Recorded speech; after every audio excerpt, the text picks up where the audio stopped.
Hi, everybody. Tina Brock, Producing Artistic Director here at the Idiopathic Radiculopathy Consortium in Philadelphia.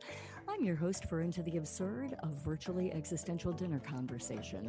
I do hope you'll join us the next 50 minutes. Sit back and relax as we explore the lives, the hearts, the minds, and the spirits of creators in Philadelphia region and around the world. Good afternoon, everybody. Hi, Tina Brock, your host here for Into the Absurd, a virtually existential dinner conversation. On today's show, Dr. Marcia Ferguson. And we'll get to talking to Dr. Ferguson in just a couple of seconds about all of her work as an actor, as a director, as a multidisciplinary artist, as an educator in the theater department over at the University of Pennsylvania. There is a lot to talk about. If you are coming in on Zoom today, put your questions in the chat box. We'll do our very best to get to them today in our conversation with Marcia. And if you're coming in on Facebook Live, welcome, welcome. And you can always find past episodes of Into the Absurd over on the Idiopathic Radiculopathy Consortium's YouTube channel. And we have housed, 38, 39, close, somewhere in that vicinity episodes to date since June. And we're going to be here and we'll be going backstage with all of the great works that are going to be happening when we can be back out on the stage with you again in the audience. And when you're there, subscribe. And also on podcast, you can find us Into the Absurd with Tina Brock on iTunes and Spotify. On today's show, Dr. Marcia Ferguson, we have so much to talk about. Our pre-show conversation today, all means and manner of Meredith Monk and Samuel Beckett. So much to dig into. I'm sitting in front of a production photo today of a production of Come and Go by Samuel Beckett that Marcia directed. And I'm going to lean over to show you what this photo actually looks like. And we have that in common. Also had the privilege of directing a production of that. So that's hopefully one of the things we'll get to today. But let's get Dr. Marcia Ferguson to the table and begin this conversation now. Welcome, welcome. Thanks, Tina. Nice to be here. I'm so excited. I just want to let those in the audience know that, and many, many thanks to you for being one of the people who helped to launch this show last year. You were here with us on an episode where we were kind of working out the kinks, and you were so generous to give your time. And you had so many things going on in 2020 and now in 2021 that it seemed like, let's get back to the table and talk about the work in the meantime. So thanks so much. We're still here, Marcia. So that test episode was integral in making that happen. Yeah, it was fun. That was fun. We talked about Orlando a lot, as I recall, because I was in the middle of that, from live performance to the filmic version of that project. Yeah, your work at there's so much for us to tackle in 50 minutes, but one of the things you sent over to me that I was investigating and has been a long theme in your work is your work with studying with and taking workshops with Meredith Monk. And in 2020, you again stoked your fires by doing that. And I was watching a past interview with her probably a decade or so ago, and where she talked about this particular workshop was called Dancing Voice, Singing Body. And the interviewer asked her how her practice had changed over the years. And she talked about how when she was younger, she felt like much of her work was just very intuitive, but that over the years, her wisdom now was informing her work with others. And also the work was more intentional and more aware. And so I guess I'd like to, because you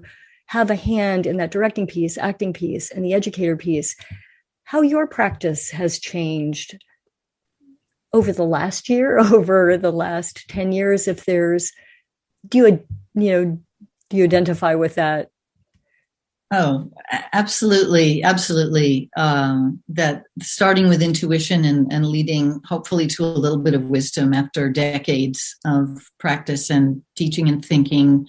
And Meredith, I want to say, is just an extraordinary presence and sort of a touchstone for me. We were talking a little bit about this earlier, but when my well feels dry, and as a teacher, you often kind of feel like you've spilled everything that you've got. You've kind of given everything you have, and I one of the techniques that I figured out for myself early on was, okay, well, I've got to go do some practice. I've got to find either something to direct, an acting thing, or a wonderful workshop, so that I can feel like I've got more to give. So because I can't stop and continue. The well runs dry. So Meredith is one of those people, I think, that is the water for me. I go and drink at her well. She's a remarkable presence in the room, a remarkably generous artist. I think, actually, you mentioned it. She helps people be their own best teacher. Mm-hmm. That's a lovely way to think of it. And just a little anecdote about how we got started, which points to that generosity. I had reviewed, one of the earliest reviews that I wrote for Theater Journal, a production of Magic Frequencies, which was a piece that she created in the mid-'80s, a beautiful piece with so much to it. So I wrote this review, and a few weeks after the piece came out, I had a postcard from Meredith Monk thanking me for the piece and saying, you understood what I was trying to do. It was, your piece really spoke to what I was trying to say. And that was totally thrilling to me. I was completely thrilled and emboldened to go to New York and study with her, thinking, which I don't know why that took courage on my behalf. But the first time I was, I guess because I'm such a fan of her work, but I've since done, 5 or 6 workshops, and I've done dancing, voice, singing, body most recently. And once again, in December, when the pandemic and all kinds of things just sort of left me feeling a bit dry, Meredith Monk was there to inspire me all over again. So yeah, she's really something. You could feel in this particular clip, it was about a decade ago, she was teaching over in Europe, and the journalist asked her, you could see in the room that generosity of spirit, the electricity, you can't hardly describe it without saying this sort of spiritual aliveness that was, and the whole body being used in such an extraordinary present way. One of the questions that this journalist also posed to her was, and I thought it was really interesting for this year, how do you take care of your soul? And she said, well, that she got to this place in her career where she felt she was ahead as an artist, but she was way behind as a person. And so she wanted to balance those two things. And so she started this meditative practice that you talked a little bit about as well in Buddhism. And she, her teacher told her, you're never going to get it together. And this was the whole class. He was talking to her, the whole group that he was talking to, which actually, she said, gave her a great amount of freedom and understanding. And I wonder, that same question, what do you do to feed your soul? And you answered the question in that you go back to Meredith Monk, but I wonder, because you have your hand in so many different avenues of either being on boards and or helping to facilitate, helping other companies, small companies, helping your students, these projects that you're working on that we'll get to. Is there anything additional? Oh, well, sure. I think we all have even taking a walk can be rejuvenating and can restore when things get a little dry. That can restore me. Nature. I mean, it's very corny and going back to the Romantic poets, but going back and contemplating the sublime, walking to a lake and looking at birds and so forth and so on. This is a little bit of a divergence, but I've been really enjoying Blanca Ziska's Instagram lately, and it's all of beautiful photography she's taking of nature. of birds. I think artists need to retreat at times. And for me, that retreat at times feels like the practice end of things. Maybe because I'm in a university setting and I am so invested in teaching, and also the richness of that environment where I'm surrounded by brilliant minds, really tackling the world and the problems of the world in all kinds of ways. And I've been so fortunate to be invited into some conversations about climate change, about positive psychology and human flourishing, the Center for Experimental Ethnography. I mean, there's just so much going on at Penn that theater happens to, there are tiny apertures that theater is often invited into these conversations in different contexts. So, it's funny. Why do you think that is?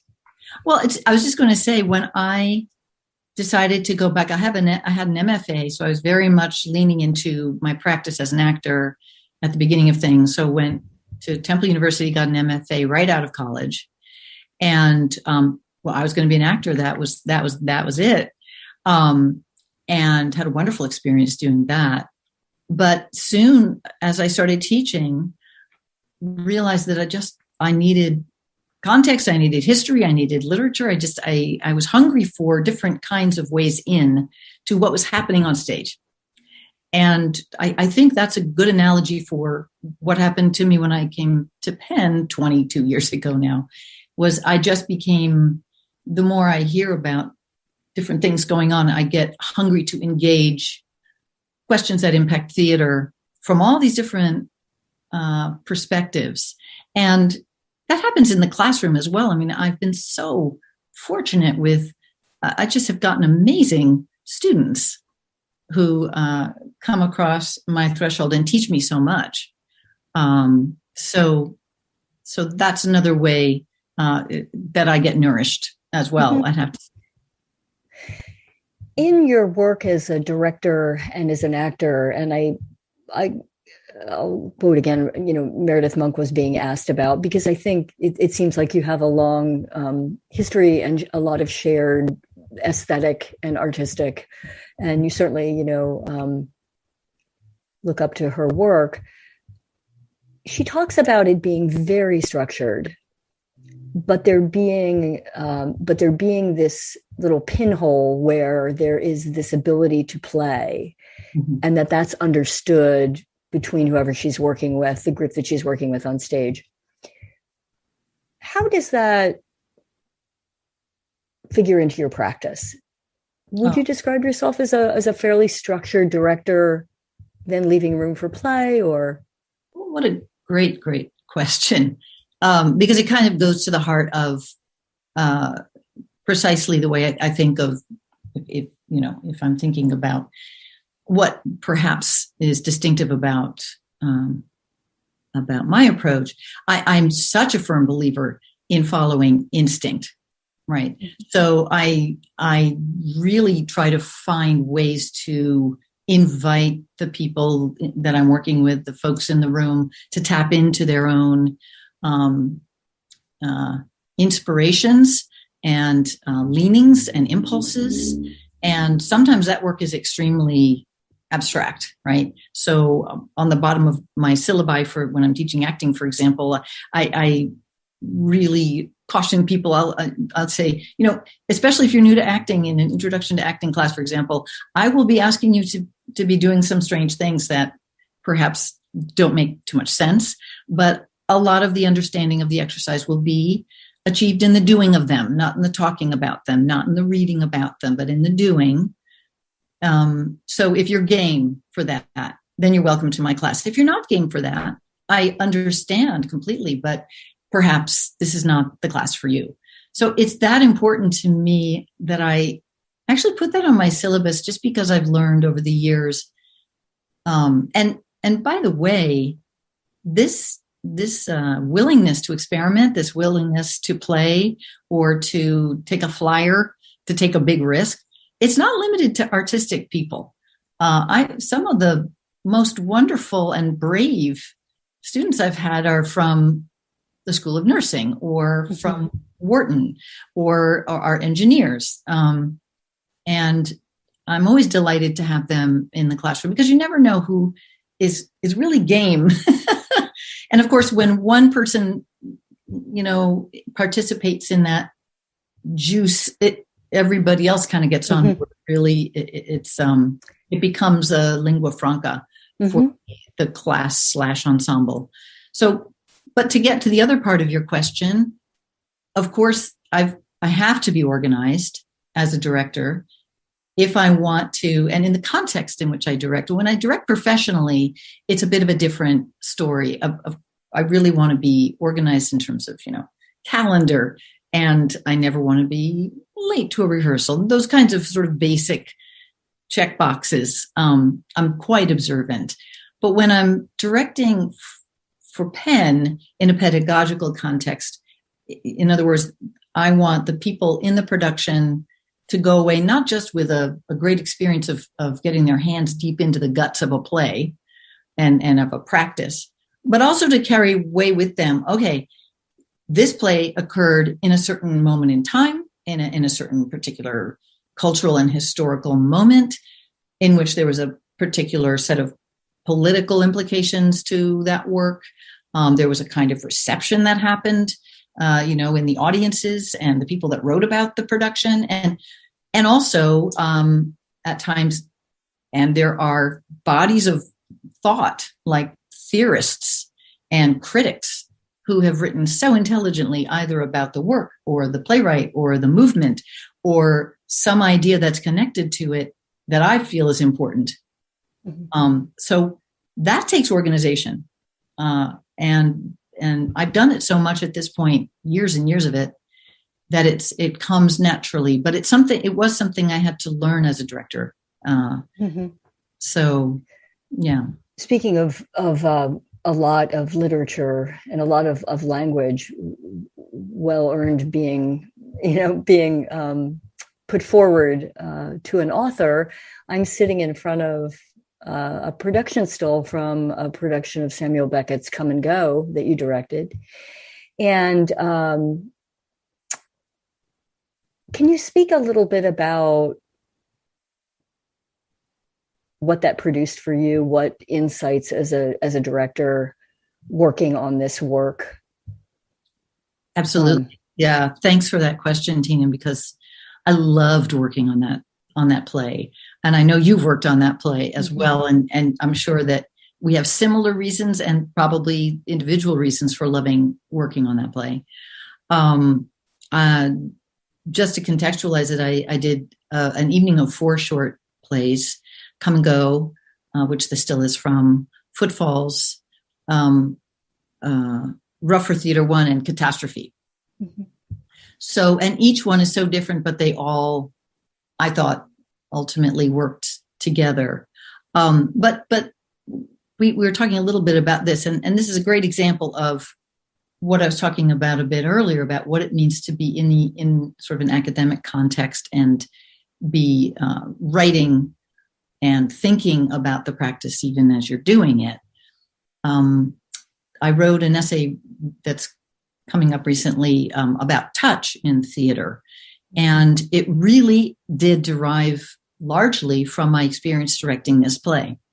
And as you know, the Beckett estate is very strict about interpretation. And I knew that the very last image of the play, of this particular production, had to be the interweaving of the women's hands, holding hands in a very particular way. Like this one's left hand goes over here and that one's right hand goes over here. And thinking about why Beckett chose that particular position of hands, thinking about, and by the way, I'm not claiming to know, but you have to know temporarily, at least for the purpose of your production. And I'd be interested in what you came up with for that final moment. But the way the women touched each other, the way the hands came together was so significant that on opening night, when I sat back and watched it, I was like, that's why he said it. It wasn't always clear to me in rehearsal, but when I was finally watching it, I was like, that's why he was so specific about the way these women touch each other. And so that planted the seed for this essay that I eventually wound up writing about the importance of touch in theater, and indeed in something that I'm calling theatrical flourishing, which wound up being a part of this positive psychology amazing endeavor that, I'm a very small sliver of. But so that's just an example of the kind of interdisciplinarity. So the writing feeds the practice feeds the writing. And the teaching is really a gathering up of the threads of all of that and hoping that somebody gets excited about some of it. Mm-hmm. Oh, absolutely. I mean, Beckett's such a beautiful puzzle that you can have such faith in when you're working on it as a director or as an actor. And again, so well conducted in its specificity, and knowing that you can just trust that form, and then within that allow it to just really live on the stage. I think that's one of the things that's so extraordinary about it. I wanted to sort of jump a little ship here over to a different ship and talk about your work as a composer and the work that you're doing with the Paper Doll Ensemble. I'll go back and just quote Meredith Monk again, because it's such a beautiful quote. She talks about to be part of music is a most magical kind of life, she says, and talks about how she can't imagine a world in which music didn't exist. I watched a clip of some work that you composed for the Paper Doll Ensemble. Can you tell us a little bit about when did you start composing, and what is the work that you're working on now with this theater company in Philadelphia?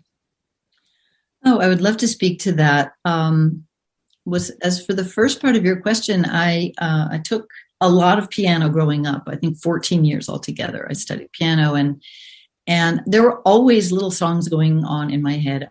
I'm sure I'm not unusual in that regard, but always things that melodies and so on. And and I used to sort of hammer them out and try to memorize them and try painstakingly to transcribe them, and I'm terrible at that. So really was when I discovered the voice memo function on my phone and GarageBand, and like, oh my goodness, that was so exciting. I mean, and how did you use it to sing or just to compose? Well, like I have a place to put the melodies. Like I have a place to like hum or poke it out on the, get it from your brain get it from my brain out into the world. And then, well, in the case of Paper Doll, so that's really when I started doing some, and I composed some piano pieces for a production of a Tina Howe play that I directed at Penn, and that was such a rich way to direct the show and to contribute creatively to it. I was really hooked after that, so I kind of looked for opportunities in different shows since then.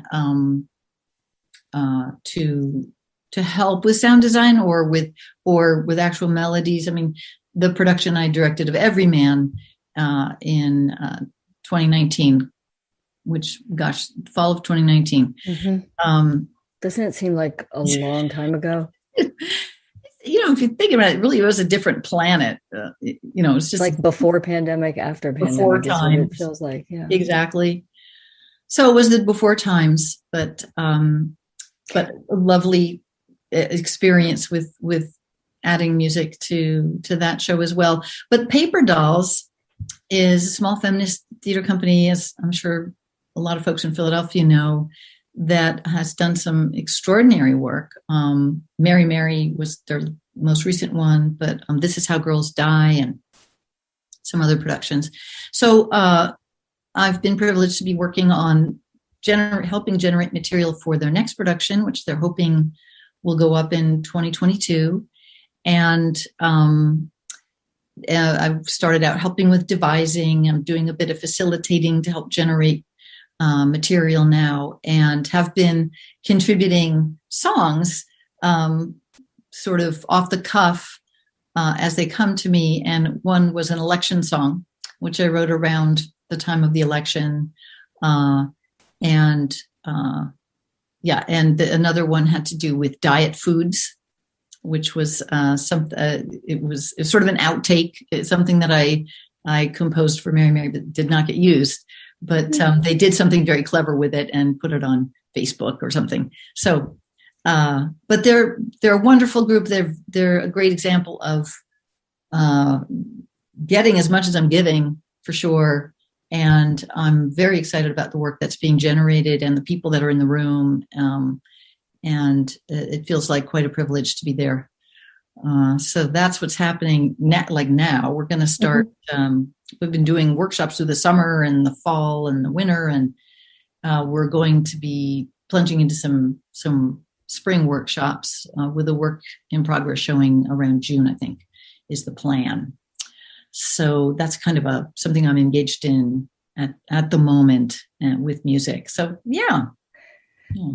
A couple of questions. When you're using your function on your phone, and a little bit like a song comes to you and you just record it on your phone or turn your phone on, and then do you annotate it? Then do you just transcribe it later on? I transcribe it. I add harmonies. Interesting. I can layer stuff on top of it. One thing I'm trying to teach myself at the moment, I play a little bit of fiddle and a tiny bit of guitar, like I'm a faker, with some other instruments. But I am trying to.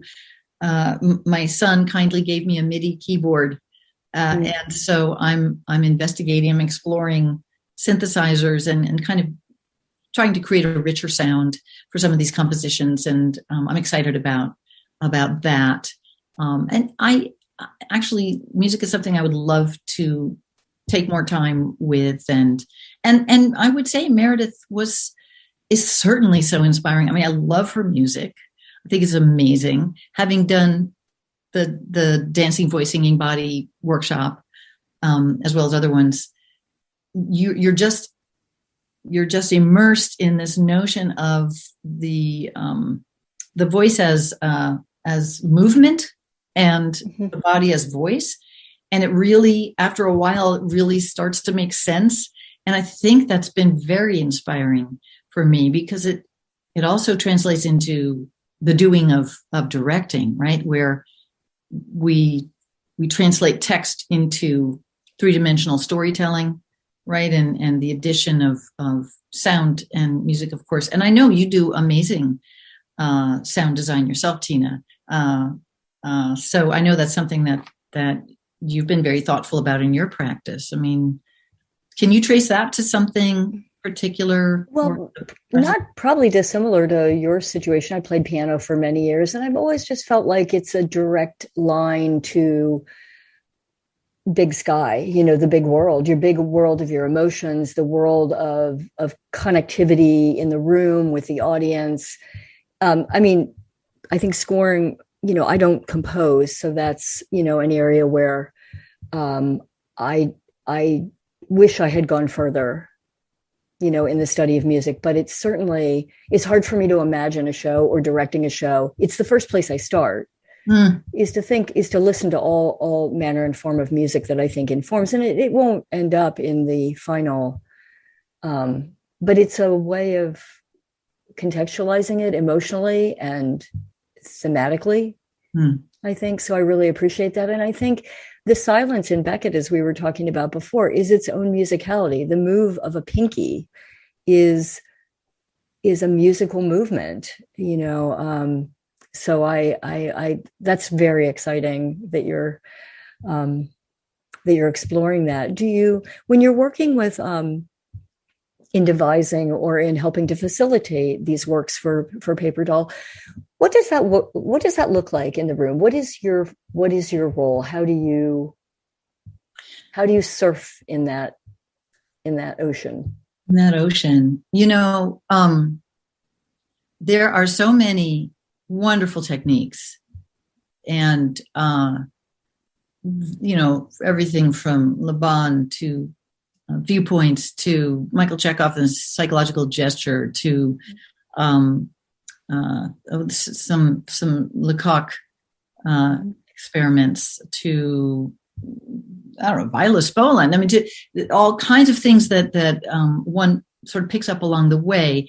And I have to say, I try to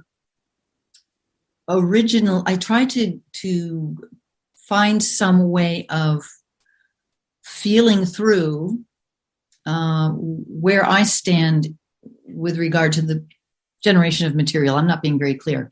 But instead of like using specific techniques, sometimes I do. Sometimes I feel that's appropriate. But I'll try to pull bits and pieces of all these different, they're all in my tool bag at this point, I guess. And so I will think about, so for paper dolls, for example, we're looking at witchcraft, and we've been doing a lot of dramaturgy and history, witches in history, and burnings, and all kinds of gendered approaches. So there's nothing particular in any of those theorists that is specifically related to this material, but you can get at something I'm trying to get at by, using, maybe I'm being too technical here, but flick in Laban, one of the efforts, right? And inviting actors into flicking without saying, okay, we're now going to be doing this Laban technique. I mean, sometimes that's useful, but, and then watching them and letting them suggest their bodies and what's happening with them, will be like, okay. And now we're going to go into thinking about a specific image and finding our way. How will you use what you just did to inform this image? Let's work towards that. And then let's play a game of telephone, and you start something, and then the next person will layer on that. And the next person will layer on top of that. And then watching that, I can say, okay, now all three of you, let's move this onto the floor or whatever. So that's what it looks like. I mean, it's very in the moment, but it's also, I think, very hard in advance about how we're going to move through a session, because time is short. I mean, we have to be specific, don't we? We don't. That was my question. Is the getting back to Meredith Monk, is sort of like my best gift that I feel like I can give is to help people learn how to be their own best teacher. But in a situation where you're creating devised work, are you all keepers of the, gee, we panned for gold and we found these nuggets? Are you all sort of looking for that as you're going through it, each person sort of, or is it more to do the experience and to be better for it? That's a great question. And it goes to the heart of the importance of organization, right? So, in this particular show and with this round, because of the nature of Zoom, for example, we've been doing all of this on Zoom for this particular show for the paper dolls. At this point, they have decided, the founding members, Gracie Hoffman, Sarah Quagliata, and Amanda Jensen, have sort of given everyone distinct roles to play. And sometimes that role is, okay, you watch for the images that work, right? Mm-hmm. And you will be doing the moving and the sounding, and you guys over here will be doing something else. So that's useful, because we all kind of know what we're doing, and we all know because you can't pay attention to everything in every moment. So it's useful to have some people keeping track and saying, okay, I'm going to write down that image. That seemed to work really well.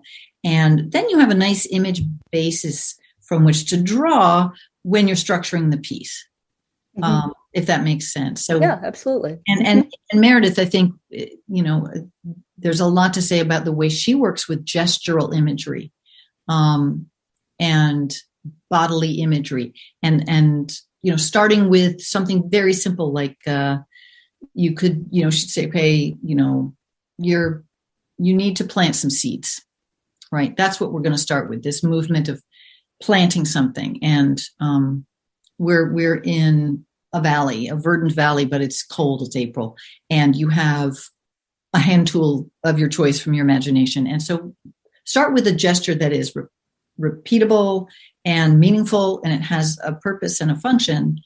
And from that can grow, okay, then that gesture becomes embroidered, or it gets imbued with an emotion, right? And in an actor or a sound or mover that is really connected, something really wonderful and extraordinary can happen that grows from a very purposeful movement, but then grows to encompass the apocalypse, or falling in love, or being at someone's deathbed, or what have you. So that's kind of ideally, that's what it would look like, and the folks that are paying attention to structure and making plots happen and things like that will have their work cut out for them, but also being really paying attention to what is rising up to the surface from this kind of improvisatory work.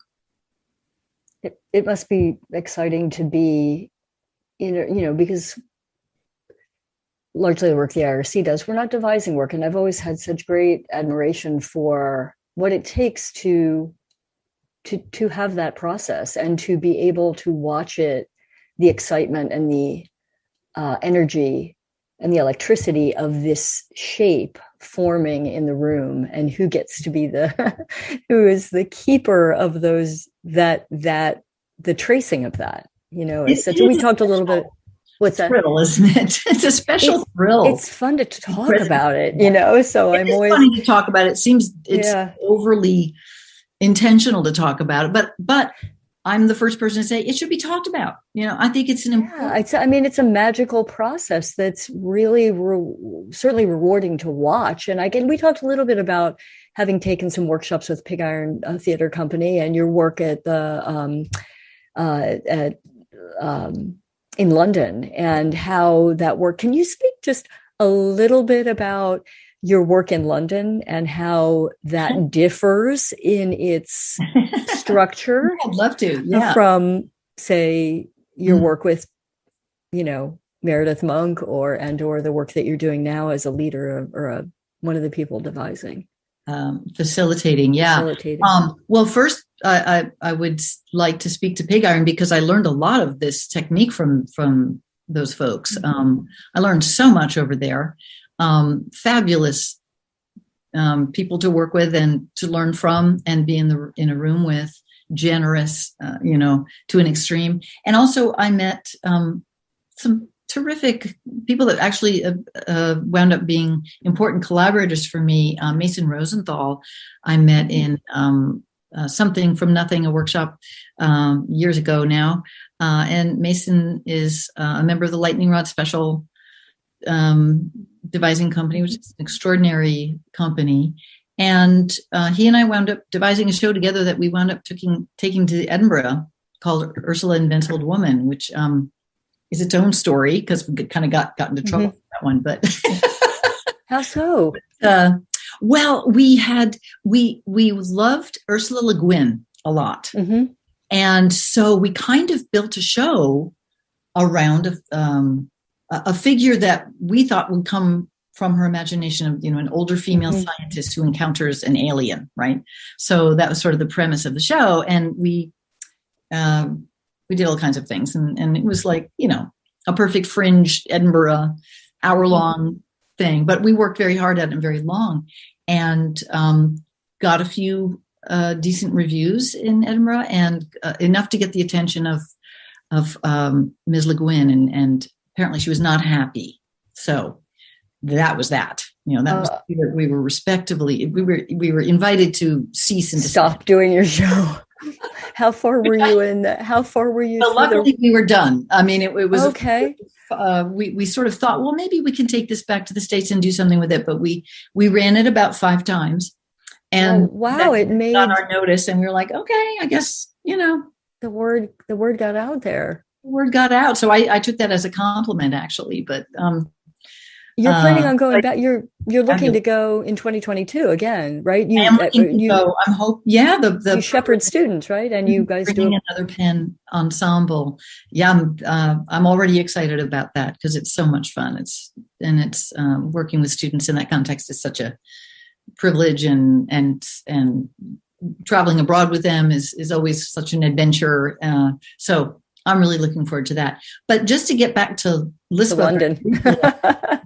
Living in London, I was very fortunate to be there for 6 months at one time, and took advantage of my proximity to this school that has an expertise in Lecoq. In fact, Thomas, oh my gosh, I'm going to forget his last name, but he was sort of a right-hand man to Jacques Lecoq in Paris, and started his own school in London. So I thought, wow, I probably could pick something up there. And it was a 4-week program, very intensive every day, all day, and completely different from Meredith Monk or Pig Iron, in the sense that there was right and wrong,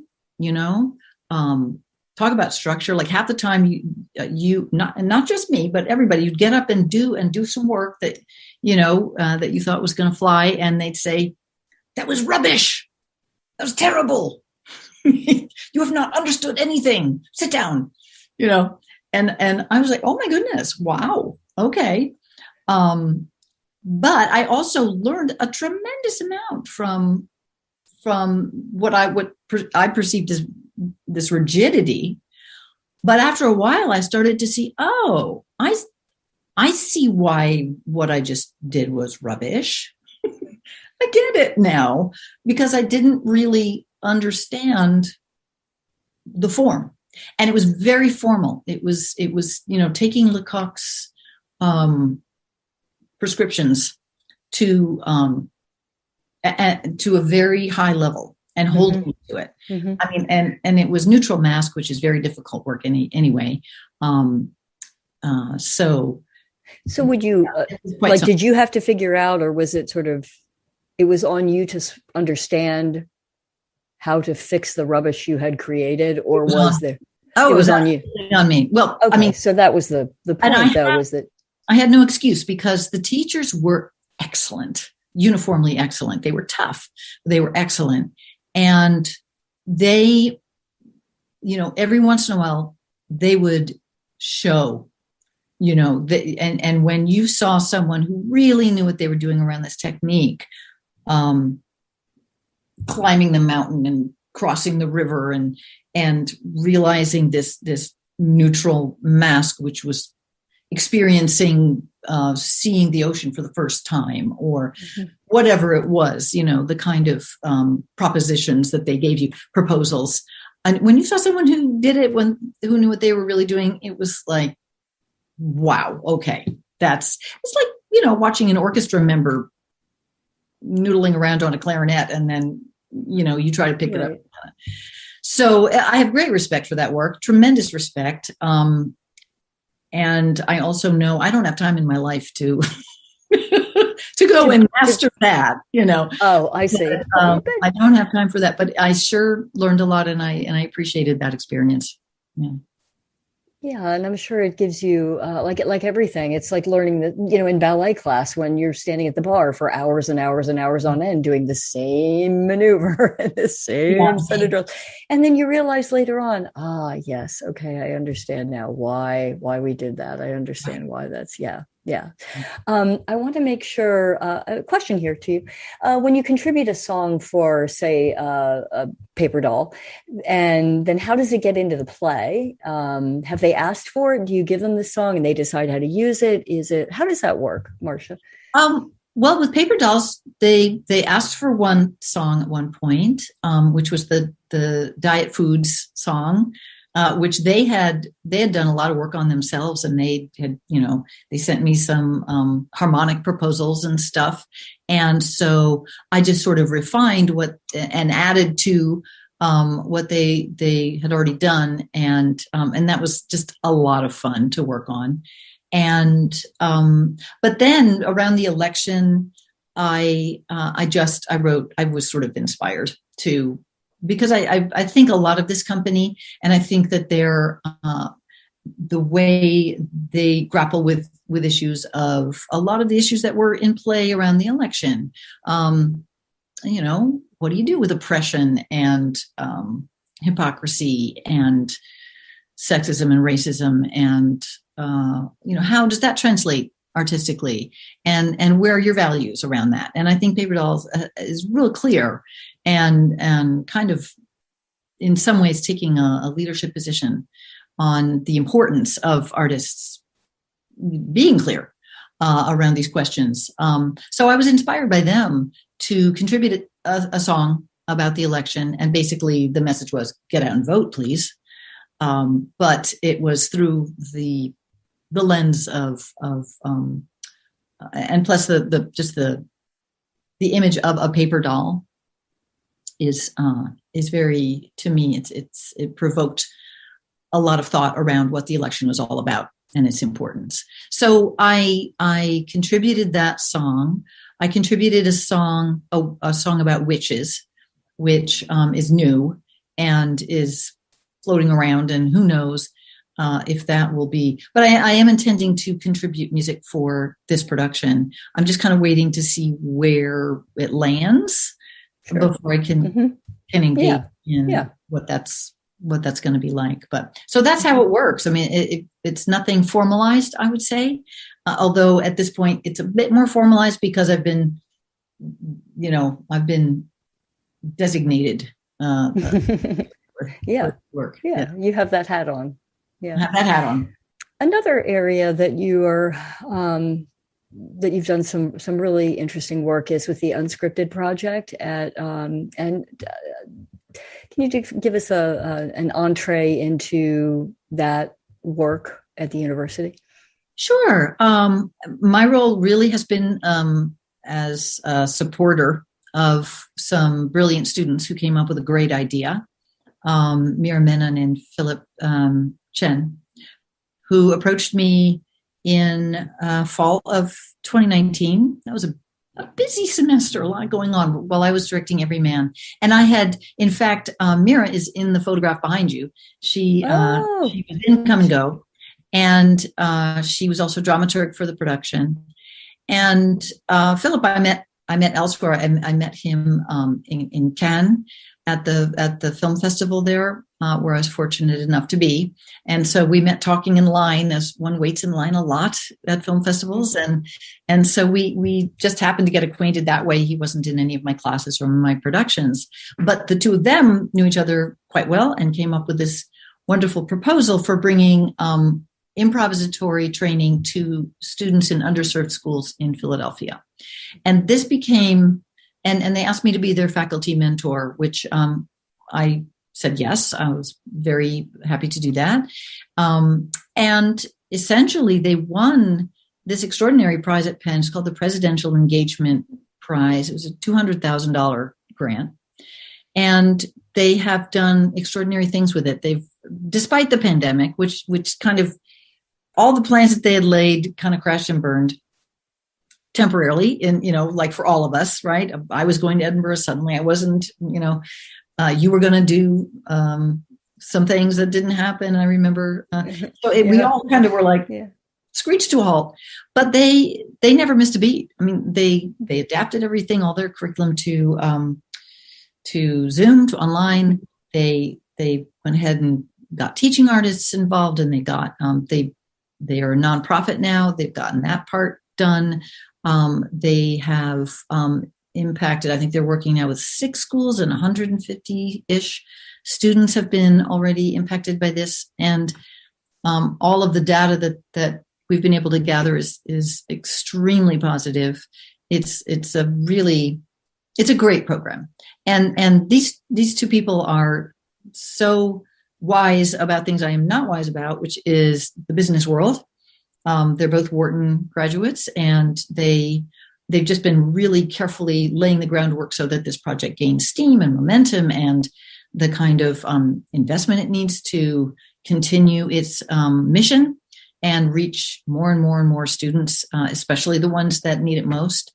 And honestly, it was so inspiring to watch videos of the work, to hear interviews with the students, grades 6 through 10, who had been so positively impacted by this training, and especially during the pandemic when so many of them were cut off from their peers, from socialization. They were doing this, and not in school. And so the chance to express themselves, to play, to collaborate, to take turns, to listen, to learn really deep listening that you need to do to improvise well together, to take the initiative, to communicate. These are that Philip here would say are key to success in life in general. So I thought that's what I had remembered hearing. The crux of the project was to work on communication skills, emotional intelligence, and the ways in which. So you referred to the data that came out of that, and do you know how they measured it? Yes, they are. Well, of course, again, this is a skill set that they have from their. But I mean, were they measuring people self-reporting on emotional intel, like they feel greater connection to people, they feel more connected to their emotions? Do you know how that aspect? There were surveys distributed to all the students, all the teachers, with specific questions so that they could be sort of across different schools and different students and situations. And so they were able to accumulate a lot of information that way. And they're very careful. And this is one of the reasons it's such a joy to be. I'm now on the board. I'm no longer a faculty mentor, obviously. But, it's in good hands because they absolutely know what they're doing. And the data was not just... it served the purpose of, holding a mirror up to themselves. And are we doing the right thing? Is this working the way we thought it might? Where could we improve? What can go better? And it's just wonderful to see in real time. Like, I'll give you an example. A stutter, right?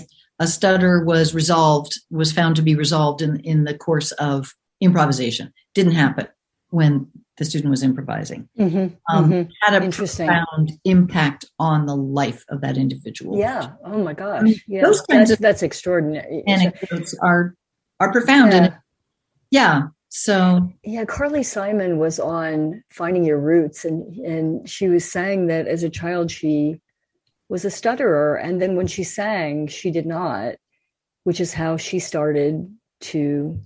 That's cool. Yeah. I didn't know that. I just heard that yesterday, but surprising. That's extraordinary. Yeah. So it's something that feels great to be a part of, and it was also the first arts project that won that amazing prize. And that prize has done a lot of good in the world. I mean, there've been, wells dug in countries where people didn't have easy access to water. There've been some really great other kinds of maybe more science or social science oriented proposals, but this one was the first arts related one. So to win. So it's, I hope it's not the last. I mean, I hope it's their demonstrated success will inspire other students of the arts to imagine how they can impact their community. That's so exciting, though, to understand and be able to really show how arts programs and workshops, exercises, if you change the life of one person, you have exponentially brought, who knows what power to a village, to whatever village we live in, whatever village that person is in. And it's so, we know it because, we see it, we're in the audience, we're creating it, we see other people do it. And it's exciting that it was granted that opportunity to really make the case for and have demonstrable, evidence as to how it can really make a difference. Yes, indeed. Indeed. Really exciting. And I think this virtual medium is something that's really interesting. I just in terms of like connection and the intimacy of it and the way in which it can bring us together, perhaps a year hence now in ways we never imagined it would, and I think that's extraordinary that they, that they just never say stop, they kept going with it and just, and I was looking over the project and we'll put the links up there for people to check it out. It looked like there were a lot of lives changed. I think so. And it's, again, isn't it a privilege to be in an environment where you meet people like that with who have the energy and the ideas, the commitment, and the heart and the compassion to want to do that kind of work in the world. Sure. Right. Well, but as you said, Marcia, too, you earlier in the conversation, it's a two-way street, right? You get excited about the work that your colleagues are doing, and it makes you want to, if I interpreted the initial question about like, I need to be, my fires need to be, my logs need to be stoked too, and so I'm sure your colleagues and all these projects and what you're working on, the environment in which you're working is extraordinary to keeping you engaged and contributing. Yeah, it is. It's a great situation. Sometimes one can think, oh, I'm doing too many things. Excuse me, I'm doing too many different kinds of things, and I wonder if I'm distracting myself too much, Mm-hmm. But it just seems to be me. It just seems to be the way I get so excited about something that I can't not think about it and want to pursue it and do what I can to become involved and contribute in some way. But like you said, like someone like Meredith Monk, or that I do need to drink from the well myself so that I can feel like, okay, I do have new things to think about and contribute. And so it's a balance between reaching out and becoming involved in new ideas and new projects and maintaining connectivity with yourself, your own inspiration, what drew you to this world in the first place, what you love about it, and just stay with that too. That seems important as well. Yeah. To be able to teach yourself, right? And I guess that, as Meredith Monk says, like, my greatest gift I can give you is to figure out how to teach yourself. And that just never stops, right? Absolutely. As we move along in the artistic practice, and you have so many hands in so many different pies in that artistic pie. So, well, we are getting up onto the 6 o'clock hour. Marcia, thanks so much for your just the body of work you're creating, the amount of places in which your teaching and expertise is helping others in the community. And I know we first met, I ran across a photograph today of when we directed together some short works for the Irish Heritage Theatre, which is where we first met each other. And I look back on that photograph and it seems like forever ago. And it really was very special, Tina. Not very long ago. Yeah. And getting to know you was really the creme de la creme for me. That was such fun. Well, me as well. We share so much in common. Beckett, not the least of which those things, and now music and a number of other things. So, well, Dr. Marcia Ferguson, thank you so much for your time. I look forward to the work you're doing with Paper Doll, and we have a lot of conversations to have about Beckett shorts in the future. So I'm looking forward to them. Thank you so much for having me. Yes, thanks for being here. Thank you. Thanks to you and our audience for joining us. Next week, we have sculptor Julia Levitina. I'm going to pronounce that right. And she is from Odessa in the Ukraine, but she's here in Philadelphia, and she has her studio here, and she has her works, both her sketches and her bronze work, has been featured in so many galleries here in Philadelphia, around the country, and around the world. So I can't wait to dig into her knowledge and her practice of working with bronze as a sculptor next week on Into the Absurd. So join us with your questions. And in the meantime, just wishing everybody a great week ahead. I hope you're getting your vaccine out, getting some sun, keep creating. And I look forward to the time when we can all be back together again in that room. Until then, we hope to see you on Into the Absurd. Have a great week.